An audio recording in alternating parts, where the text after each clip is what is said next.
अरे बाबा उनका तिलक विलक दिखता है, भला छोटी जनेऊ दिखती है? छोटी जनेऊ दिखेगी, कुछ चंदन मंडल दिखेगा, कुछ गेरुआ दंड दिखेगा, दिखेगा कहाँ? आपने ब्राह्मण आंख से देखा है, क्षत्रिय आंख से देखा है? दिखता रहा। ये सिद्धांत बिंदु में दशरथ शंकराचार्य की दशरथ श्लोकी पर मधुसूदन सरस्वती की व्याख्या है। इसका नाम है सिद्धांत बिंदु व्याख्या का नाम।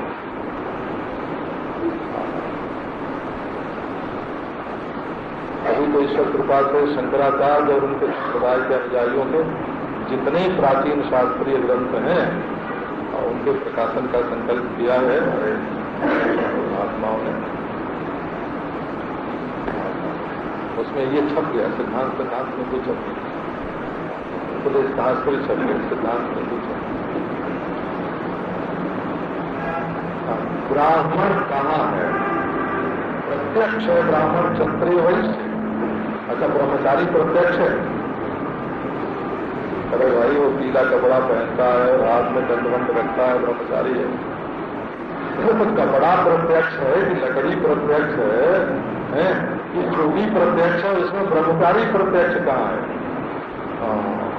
बड़ा धोधा, बड़ा पोथा, पंडिता पगड़ा बड़ा है, वो बड़ा धोधा प्रत्यक्ष है, बड़ा पोथा प्रत्यक्ष है, बड़ा पगड़ा प्रत्यक्ष है, ब्राह्मण प्रत्यक्ष कहाँ है? देह प्रत्यक्ष होता है, उसमें ब्राह्मण तो क्षत्रिय तो प्रत्यक्ष नहीं होता। नत्तों मित्रादिको वर्णो, नहीं तो किसी की शकल देखें हम पहचान जाए। अब आज तक तो ब्राह्मण भी टोपी नहीं रखते हैं, ब्राह्मण भी जनेऊ नहीं पहनते हैं, कैसे पहचानोगे? उनको भी संध्या बंदन नहीं करना आता, अग्निहोत्र नहीं जानते, वो भी वेद मंत्र नहीं बोलेंगे। और चंडाल लोग जो हैं वो मंत्र बोल सकते हैं, लोग बोलते हैं। अब पहचानो कौन है? वो बड़ी पूजा पत्री करेंगे, मतलब तो नए नए आते हैं, कैसे पहचानोगे? तो ये विप्रादि पर न शरीर में है न आत्मा में है, और ब्रह्मचर्यादि आश्रम न शरीर में है न आत्मा में। क्यों? नाक्षगोचरा, विप्रादि वर्ण भी अक्षगोचर नहीं है और आत्मा भी अक्षगोचर नहीं है, इंद्रियों का विषय नहीं है। असंगो निराकारो जो है विश्व साक्षी सुखी भव, विश्व साक्षी सुखी भव, असंगो निराकारो। दूसरे के साथ तो तुम्हारा संग नहीं है, न कोई संग आया न कोई संग जाता है, देह भी संग नहीं आया। तो मानसान धर्मा धर्मो सुखम दुखम मानसान, तो मन में जितनी चीज होती है वो बाहर से ढूंसी हुई होती है। ये बात आप नोट कर लो। मन में जितनी धारणाएं, जितनी कल्पनाएं होती हैं, ये बपतिस्मा करके ईसाई पदार्थ पूछते हैं हमारे मन में, और खतना करके मुसलमान पदार्थ पूछते हैं हमारे मन में, और गर्भाधान आदि से लेकर अंतिम पर्यंत संस्कार करके युगत्व ठूसते हैं हमारे मन में। ये मन में भरी हुई चीज है। मानसानी न ते विभो, हम प्रकृति का कानून जानते हैं, हम ईश्वर का कानून जानते हैं। ईश्वर का एक ही काम है कि चाहे कोई ईमानदार हो, बेईमान हो, चोर हो, चमार हो, अनाचारी हो, व्यभिचारी हो, जो उसकी शरण में आ जाए उसकी रक्षा करना ईश्वर का काम, बस। और सृष्टि में जो हो रहा है वो प्रकृति का काम है। ये प्रकृति का कानून अलग होता है, ईश्वर का कानून अलग होता है, और वेदांत कानून बदलते ही रहते हैं। और ये जो सत्य वस्तु है, यथार्थ है, जिसकी महिमा दूसरी है वो बात दूसरी है।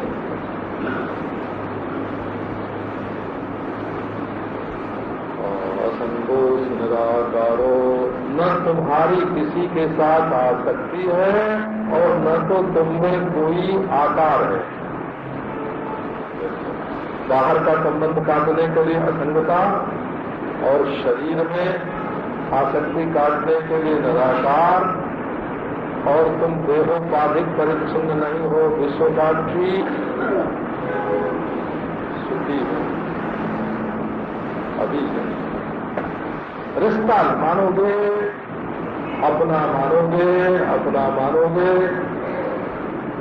सुखी हो जाए।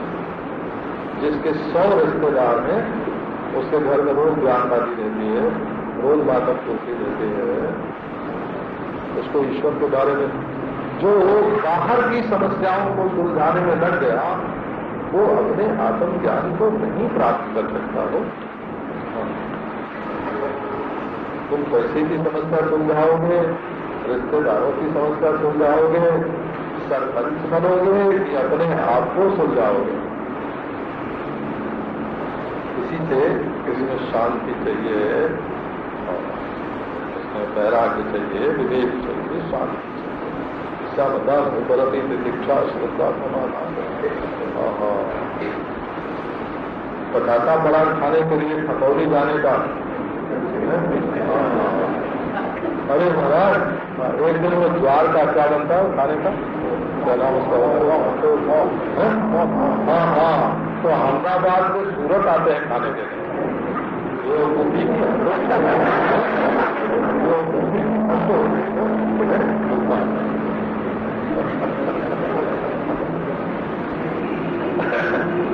अब तुम्हें पटाखा बड़ा तो मिल जाएगा, लेकिन ये कहो कि मैं कौन हूं ये तुमको सूझ जाए तो बिल्कुल खन बात। तो अपने को सोचने के लिए शांत उपरती के समाधान हो।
संस्कृत में एक अध्यारोप शब्द चलता है। अध्यारोप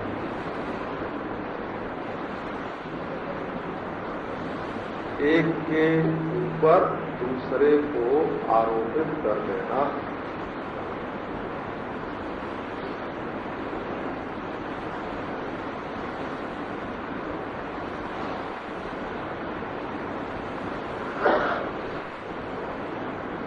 जैसे बेटा लेते हैं गोद का, दूसरे का बेटा होता है ना, उसका माँ बाप दूसरा,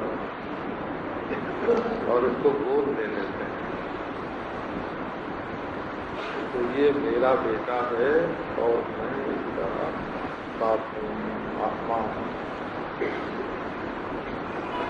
आपके ध्यान में ये बात आती है ना, ये जो माता पिता पना है ये अध्यारोपित है, असली नहीं है। ये बात तो आपकी समझ में आ जाएगी। वो जो बेटापना है, गोद लिए हुए बेटे में जो बेटापना है, तो वो भी अध्यारोपित है। अधि माने ऊपर, संस्कृत में अधि माने ऊपर, और आरोप माने थोपा हुआ। एक के ऊपर जहां दूसरा थोप दिया जाता है तो उसको अध्यारोप कहते हैं। अब वो बेटे से पूछेंगे तुम्हारे बाप का नाम क्या है, तो जिसका गोद है ना उसका नाम बताओ, तो कानूनी बाप हुआ कि नहीं। बाप से पूछेंगे ये तुम्हारा कौन है का बेटा, तो वो कानूनी बेटा हुआ।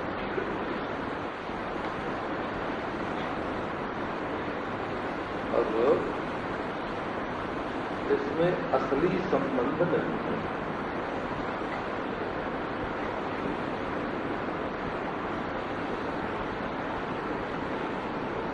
हाँ, अदालत में मुकदमा जाएगा तो ठीक है। एक बहुत मामूली बात आपको सुनाता हूं। एक माता जी थी, हमारे संपर्क में बहुत थे, बोला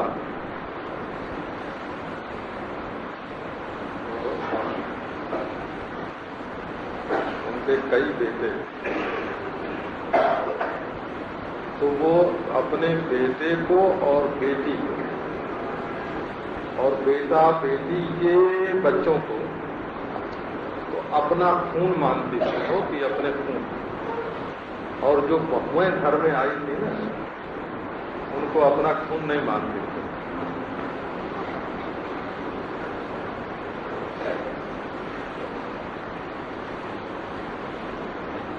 तो कभी उनको कोई वरदान दे गया कि तुम्हारे खून से जो पैदा हुआ है वो तुम्हारे सामने कभी मरेगा नहीं। अब अपने वंश में समझो, वंश तो बड़ा हो गया, वृद्ध हो गए थे, कोई मरा नहीं था। एक बच्चा कोई मर गया, एक ही मरा, उनके जीवन काल में एक ही मरा।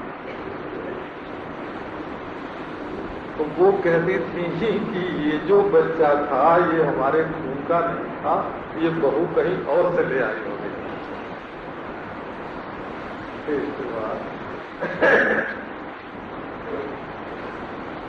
ये आप लोगों को दुनियादारी की बात सुनाते हैं। तो अब देखो,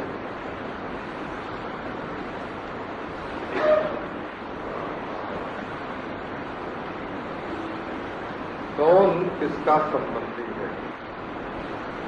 सबसे बड़ा संबंध दुनिया में पति पत्नी का माना जाता है, इससे ज्यादा संबंध और पति के लिए पत्नी सती हो जाती है और पत्नी की रक्षा के लिए पति अपने प्राणों की बाजी लगा देता है। संसार में पति पत्नी से घनिष्ठ दूसरा कोई संबंध नहीं होता है, और पत्नी जो पति को जो सुख दे सकती है वो सुख दुनिया में और कोई नहीं दे सकता।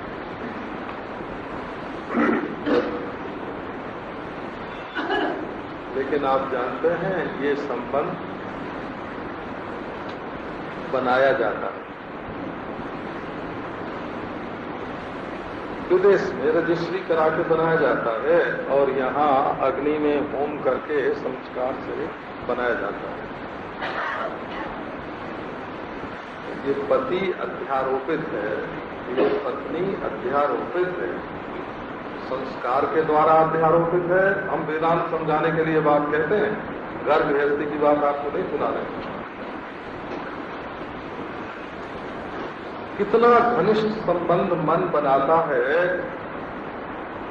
क्या जन्म से दोनों एक मां के पेट से निकले हैं, एक साथ जुड़े हुए पैदा हुए हैं? क्या बचपन में दोनों एक दूसरे को जानते थे? देखो, मन से मन मिला, तन से तन मिला, मन में बैठा दिया गया, ये तुम्हारे, ये तुम्हारे। ये बैठाई हुई बात कितनी गाढ़ी हो जाती है। इसी को बोलते हैं अध्यारोप। और अध्यास कितना बड़ा होता है।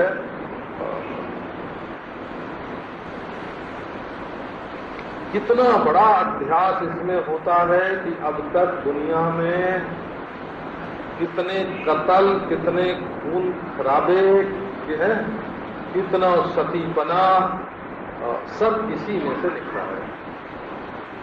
ये है मान्यता की गाढ़ता, ये है अध्यास की गाढ़ता।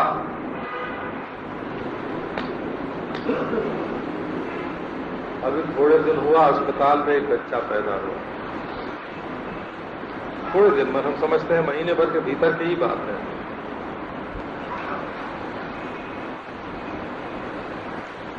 तो अस्पताल में एक ट्यूब बड़ी थी, वो बच्चे को की सफाई पैदा होने पर सफाई होती है ना, तो वो करने में थोड़ी देर लग गई।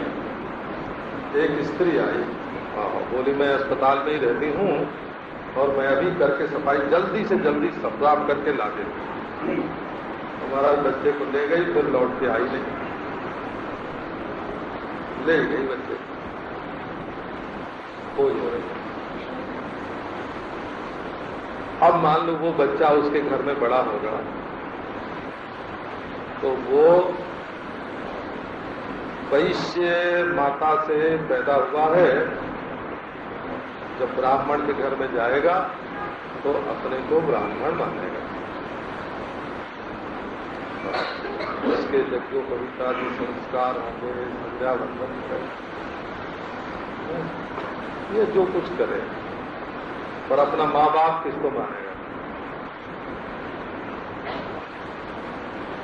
इसी को बोलते हैं अध्यास हो गया हो। अध्यास हो जाएगा कि हमारे अमुक माँ बाप हैं, हमारी अमुक जाति है, हम अमुक से पैदा हुए हैं, ये बात मन में बैठ गई। लेकिन ये बात यहीं तक नहीं है। वो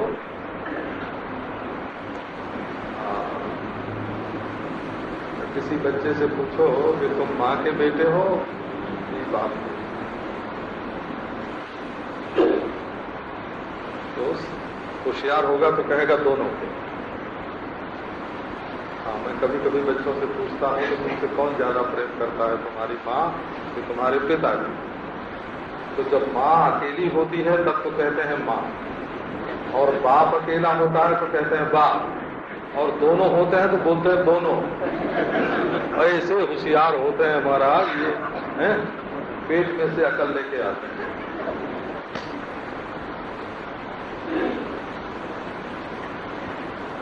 तो शास्त्र के अनुसार बच्चा जो होता है वो पिता का होता है। माता है खेत, और उसमें जो अन्न बोया जाता है तो बीजी, जो किसान खेती करने वाला होता है। वीर्य से ही संतान की उत्पत्ति होती है, रज से नहीं। रज केवल पोषण करने के लिए होता है। देखो, एक तो यहाँ काट। अच्छा, अब दूसरी बात, पिता कहाँ से लाता है?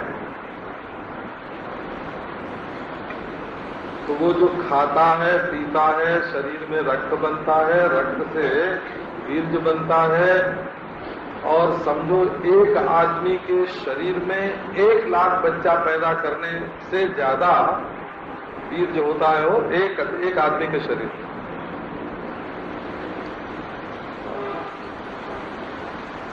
एक एक जो कण होते हैं वीर्य के, उनमें जो एक एक कीटाणु होते हैं ना, उन कीटाणुओं में पुत्र बनने का सामर्थ्य होता है। तो लाखों बेटा बनाने की ताकत तो जाती है व्यर्थ। 2, 5, 10 हमारे पास ऐसे सज्जन आते हैं जो बताते हैं ये हमारी 20 नंबर की लड़की है, का ये 22 नंबर का बेटा है, ऐसे लेकिन कितना व्यर्थ जाता है ये सिर्फ उसमें से कितने मरते हैं वीर की कम, और शरीर में कितने आते हैं और कितने व्यर्थ जाते हैं। अच्छा, वो आया कहां से है? बोले वो गेहूं में से आया है, कि चने में से आया है, कि अंगूर में से आया है, कि शराब में से आया है, कि मांस में से आया है।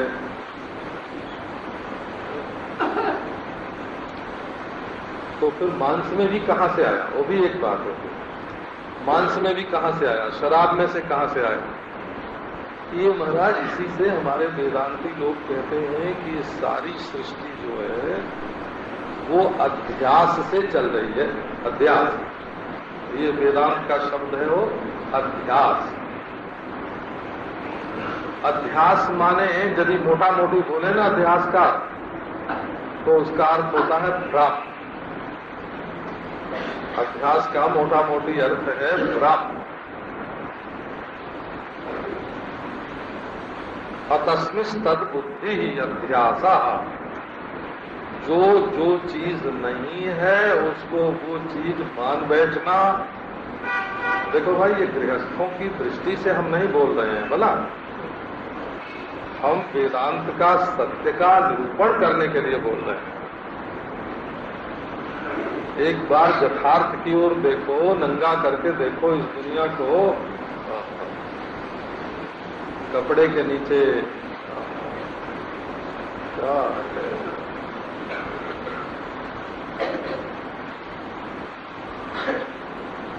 इसका नाम होता है अध्यास। जो चीज जो नहीं है उसको वो चीज मानना, बुद्धि में भ्रम पैदा होना। अध्यस्यते अन्यत् अन्यस्मिन्, दूसरी चीज दूसरे में अध्यस्त हो जाती है। जो अपना नहीं है उसको अपना मान लेते हैं, जो मैं नहीं है उसको मैं मान लेते हैं। बाबू वेदांत की भाया अरे आंख बंद के बैठ गए, क्या पूछना, बन गए। क्या हो रहे हैं? ब्रह्म हो रहे हैं। कि छाती तनी भले छाती ब्रह्म हो रहे हैं। ये छाती तान के कोई ब्रह्म नहीं होता। शरीर को नंगा रख के कोई ब्रह्म नहीं होता। तो दयाभिमान और बढ़, तो मैं मेरे बराबर हो।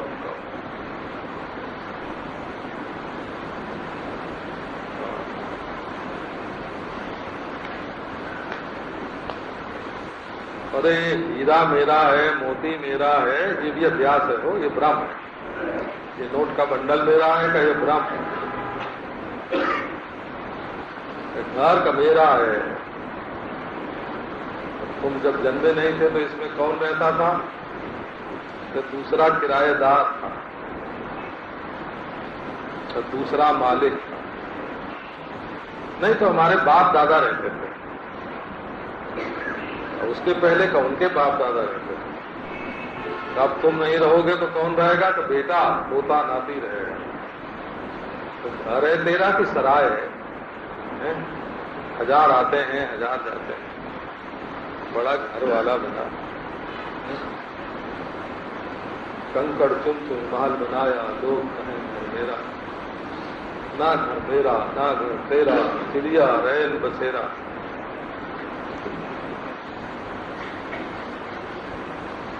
तो रैन बसे, इसी का नाम अध्यास है। होगा हम केवल वेदांत में जिसको अध्यास या अध्यारोप या भ्रम बोलते हैं, उस शब्द का अर्थ समझाने के लिए आपको ये बात बोलते हैं। भला आप ब्राह्मण हैं, क्षत्रिय हैं, वैश्य हैं, शूद्र हैं, पति हैं, पत्नी हैं, माँ हैं, बेटे हैं, आप अपना व्यवहार बिल्कुल ठीक ठीक रखिए।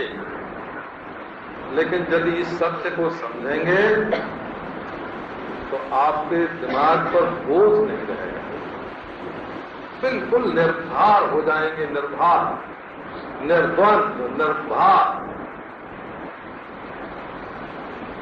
तो अपनत्वं विप्रादिको वर्णो नाश्रमी नाक्षगोचर।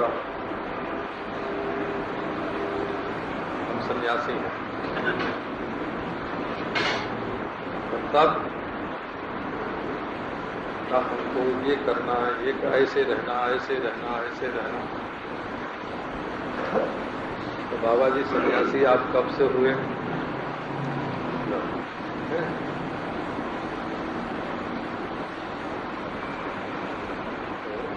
तारीख नोट रखिए डायरी में हो, अमुक सन में, अमुक महीने में, अमुक तारीख को, अमुक टाइम पर, अमुक गुरु जी से हमको संन्यास की दीक्षा मिली, तब से मैं सन्यासी हूँ। पहले तो सन्यासी नहीं थे।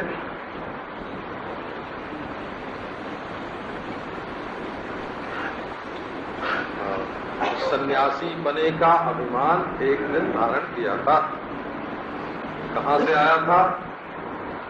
गृहस्थत्व के संस्कार की निवृत्ति पूर्वक, ब्रह्मचारित्व, गृहस्थत्व, वानप्रस्थत्व के संस्कार की निवृत्ति पूर्वक अपने में सन्यासित्व का संस्कार धारण किया गया था। क्या हुआ? इसका नाम हुआ अपने में सन्यासी बने का अध्यारोप। बोला तुम सन्यासी नहीं हो, तुम अपने को सन्यासी मान बैठे हो।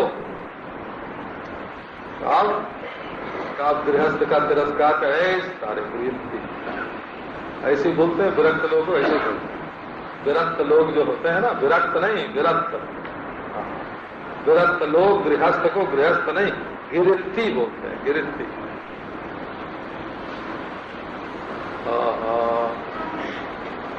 और ये गृहस्थ लोग क्या बोलते हैं? वो भिखमंगे, निकम्मे, न कुछ कमाए, न दमाए, न कुछ काम न करता है।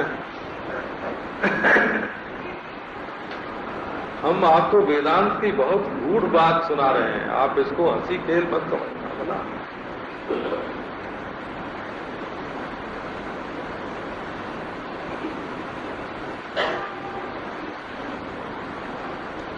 ये मन में जाति का, जब बच्चा पैदा होता है ना, उसको ये मालूम नहीं होता है कि मैं ब्राह्मण हूं कि क्षत्रिय हूं। तो उसके मन में ये बात भरी जाती है कि तुम ब्राह्मण हो कि क्षत्रिय हो। माँ बाप परिवार है, लोग उसको तू ब्राह्मण है, तू ब्राह्मण है, तू ब्राह्मण है, तेरा गर्भाधान संस्कार हुआ है, पुंसवन हुआ है, जात कर्म हुआ है, नामकरण हुआ है, चूड़ाकरण हुआ है, यज्ञोपवीत हुआ है, वेदारंभ हुआ है। लो, उसके मन में भरा जाता है कि तुम ब्राह्मण हो। और जहां अविच्छिन्न संस्कार परंपरा नहीं हो, संस्कार ये बाप को भी हुआ हो, दादा को भी हुआ हो, परदादा को भी हुआ हो, अविच्छिन्न संस्कार परंपरा जब होती है तब द्विजत्व की स्थापना होती है। अब लोग तुम कहो न त्वं विप्रादिको वर्णो आश्रमी।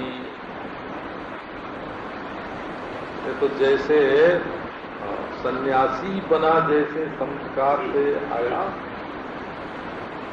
वैसे बोल बोल के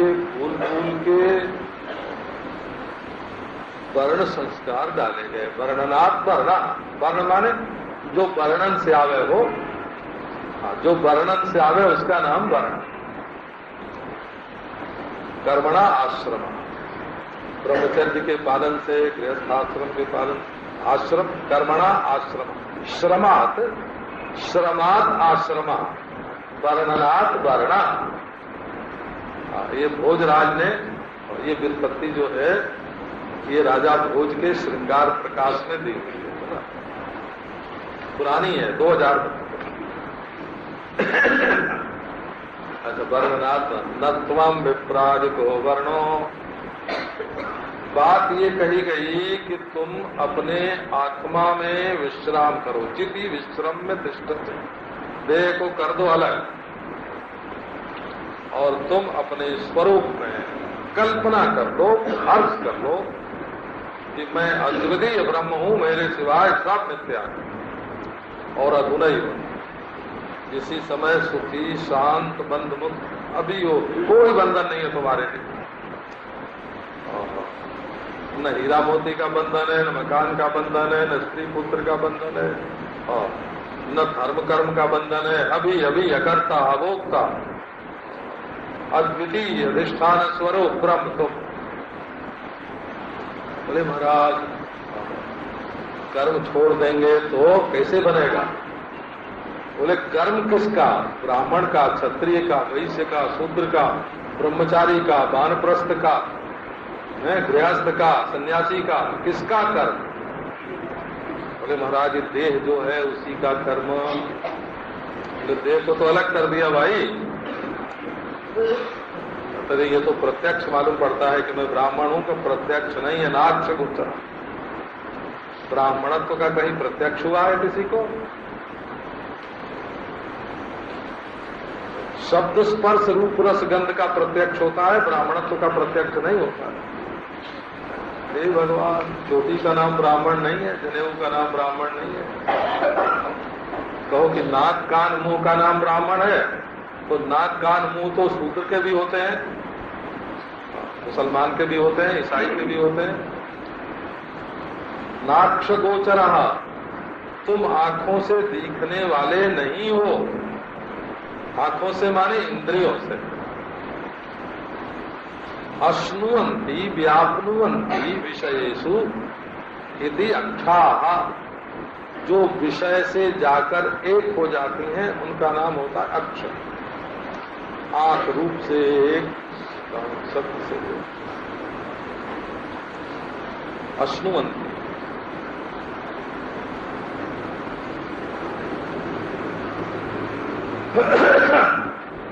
अश्नुवत,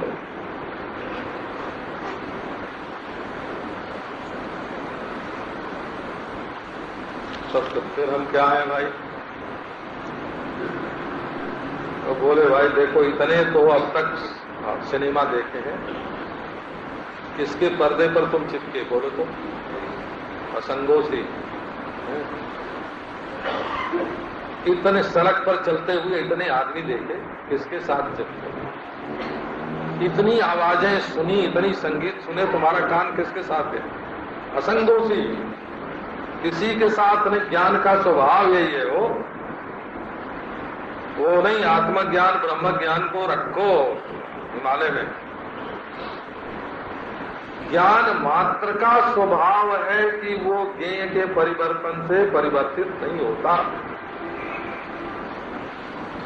काला आवे, लाल आवे, पीला आवे, आंख आंख ही रहेगी। आंख मंदी हो, अंधी हो, तेज हो, और ज्ञान एक ही रहे। मन में रोना आवे, हंसना आवे, वो तो रोशनी है। ज्ञान तो रोशनी है। वो हंसना भी दिखा देगा, रोना भी दिखा देगा, हंसना रोना बदल जाएगा और ज्ञान एक ही रहेगा। असंगोची।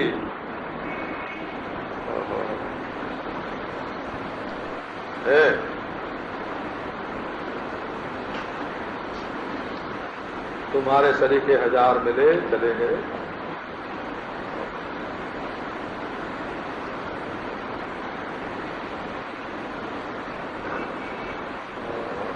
सपने हुए मिट गए, रहो सार को। सार रह गया, ज्ञान रह गया। मौसम्बी गई, आई और गई, संतरा आया और गया। जिस रोशनी में मौसम्बी दिखी उसी रोशनी में संतरा दिखा। जिस रोशनी में उनका आना दिखा उसी रोशनी में उनका जाना दिखा। वो रोशनी तो असंगों से। किसी के साथ तुम्हारा संगमन नहीं है, मिलना जुलना नहीं है किसी के साथ। ये तो कालबा देवी रोड है ना, ये तो चौपाटी है। इस रोशनी में, इस आत्मा की रोशनी में कितने लोग चिपक गया कोई हमारे साथ, ये भ्रम है। हम किसी के साथ चिपक गए, ये भ्रम है।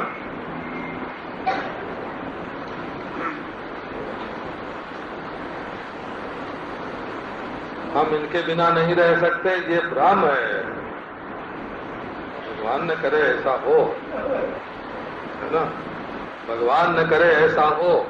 लेकिन जिसके लिए तुम सोचते हो कि इसके बिना हम जी नहीं सकते, उसके न होने पर भी तुम रहोगे, खाओगे, पियोगे, फिर हंसोगे, खेलोगे, मौज करोगे, फिर सिनेमा देखोगे, फिर जुआ खेलोगे, फिर शराब पियोगे। जिसके बारे में तुम सोच रहे हो कि इसके बिना हम जी नहीं सकते, ये बात हम रोज दुनिया में देखते हैं। देख के भी न समझें, देख के भी न समझें तो बुद्धि पर पर्दा पड़ गया है। इसी पर्दा का नाम है माया। इसी का नाम है अविद्या, इसी का नाम है माया। असंगो से निराकारो, असंग। आकाश में कितने बादल आए और गए, आकाश असंग।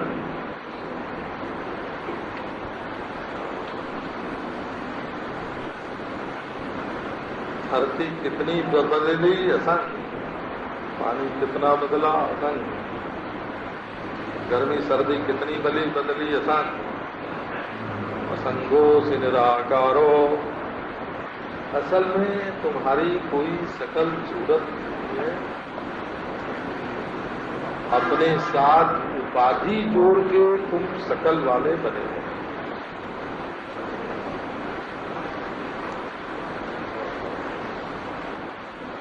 कल एक हमारे पास चित्र लाया कोई, बिल्कुल काला पर्दा है, एक ही है वो। अब उसमें ऐसे ऐसे तार उसने चिपकाए हैं कि इतनी सुंदर सुंदर आकृति। वो राधा जी का मुंह उसमें दिखता है सुंदर, वो कृष्ण का मुंह दिखता है। पर्दा का पर्दा ही है वो, पर कुछ रंग नहीं लगाया हुआ है, रंग रोगन कुछ नहीं है, केवल ऊपर से तार ऐसे ढंग से चिपका दिए गए हैं कि उस काले पर्दे में मालूम पड़ता है ये नाक है, ये होठ है, ये आंख है, ये कपोल है, ये बांसुरी है। तो काले पर्दे में कहां से नाक, कहां से कपोल, कहां से मुंह, कहां से आंख, कहां से ललाट, कहां से मुकुट, कहां से बांसुरी, काले पर्दे में कहां से आ गया? उसको बोलते हैं, वही जो तार चिपकाए हुए हैं ना, उनको बोलेंगे संस्कृत भाषा में उपाद। उप माने पास और आधार। ऐसी चीज उसके साथ चिपका दी गई है कि वो सकल सूरत वाला मालूम पड़ता है।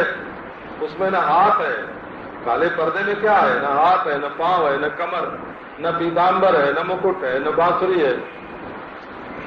वो तो काला है, नीरंग है वो। और जब कोई रंग नहीं होता है तो काला मालूम पड़ता है, और जब सब रंग मिल जाते हैं तो सफेद मालूम पड़ता है।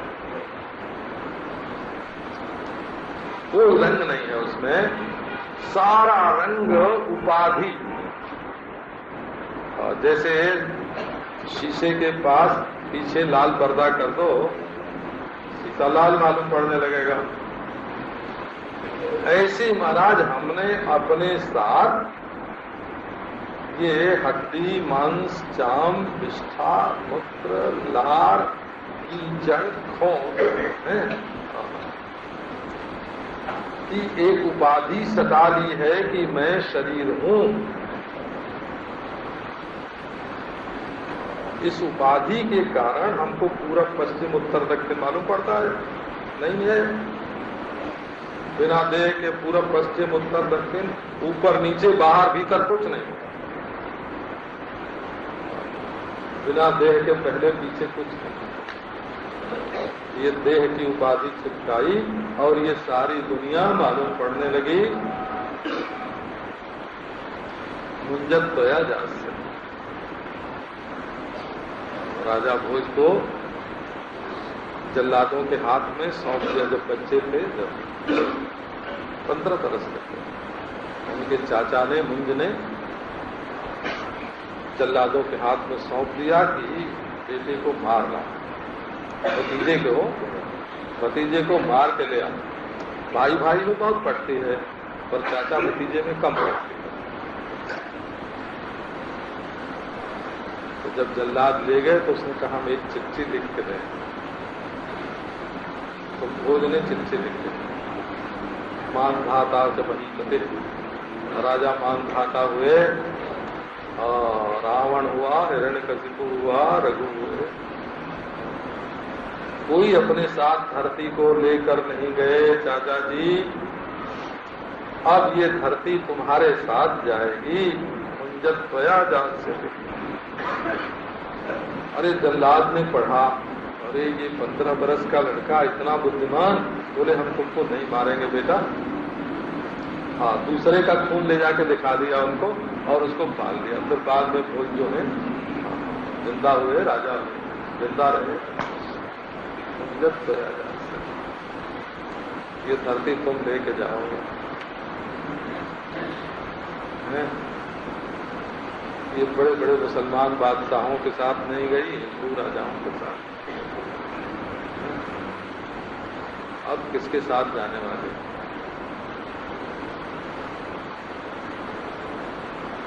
जिनके घर में चने और गेहूं के ढेर की तरह हीरे रखे रहते थे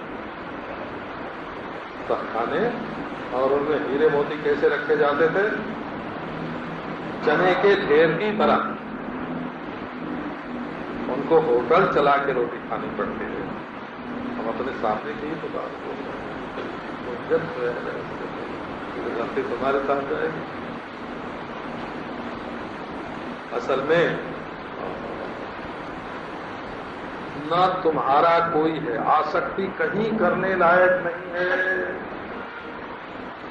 जिसको तुम अपना प्रेमी समझते हो, उसका प्रेम सपने का प्रेम।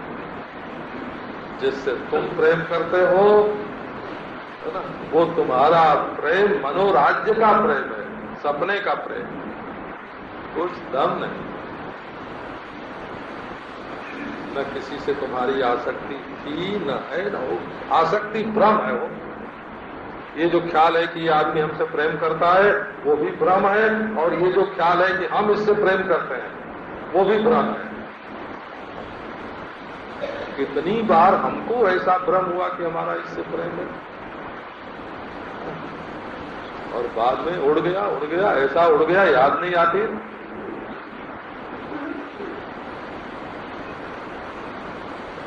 मैं बनारस गया था तो एक आदमी आया, और उसके बाल पक गए हैं भाई, बड़ा बूढ़ा हो गया है, बड़ी दाढ़ी।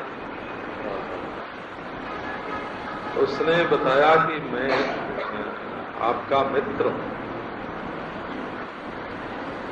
कब के मित्र हो तो याद नहीं आती है। अब तो उसकी उम्र समझो 70 छूने वाली है। तो जब हम लोग 8-9 बरस की उम्र में अलिफ ब में पढ़ते थे स्कूल में,